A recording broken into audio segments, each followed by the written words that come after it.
నేను యుగా కొంచెం ముందరికి రాగానే ఇక్కడ చెక్కతో చేసిన ఐటమ్స్ అయితే చాలా ఉన్నాయి. మనకి ఇంటికి సంబంధించిన ప్రతి ఒక్క వస్తువు అయితే అన్ని ఇక్కడే దొరికేస్తాయి. మనకి ఇక్కడ చూసారు కదా, కిచెన్ లెక్ కానీ, ఇంట్లోకి కానీ, బెడ్రూమ్ లెక్ కానీ, మనకి ఏమన్నా ఐటమ్స్ కావాలంటే ప్రతి ఒక్కటి చెక్కవి మనకి ఇక్కడే దొరుకుతున్నాయి. నాకు ఇక్కడ నచ్చింది అయితే ఫస్ట్ వచ్చేసి నాకైతే వాచెస్ అయితే నచ్చాయి.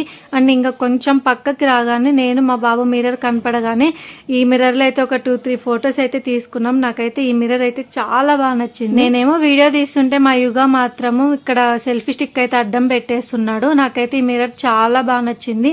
సో నేనైతే వెళ్ళి ప్రైస్ అయితే అడిగితే వాళ్ళు 1500 అయితే చెప్పారు.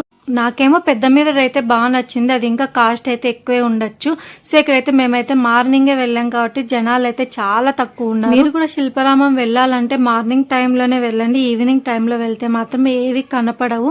మీరు వెళ్ళినా కూడా వేస్ట్. మేము ఆల్రెడీ ఇంతకు ముందు ఒకసారి నైట్ వెళ్ళి ఏవి చూడుకోకుండా వెనకలకి అయితే వచ్చేసాము. సెకండ్ టైం మార్నింగే వెళ్ళాం కాబట్టి మొత్తం బోటింగ్ కానీ, ఫుడ్ కానీ, ఏదైనా అన్ని ఒకేసారి అయితే చూసి వచ్చేసాము. మార్నింగ్ పూట వెళ్తేనే మనకైతే శిల్పారామంలో అంతా బాగుంటుంది. సో షాపింగ్ కూడా చాలా ఫ్రీగా చేసుకోవచ్చు. ఇంకా ముందు ముందు శిల్పారామం వీడియోస్ అయితే వస్తాయి.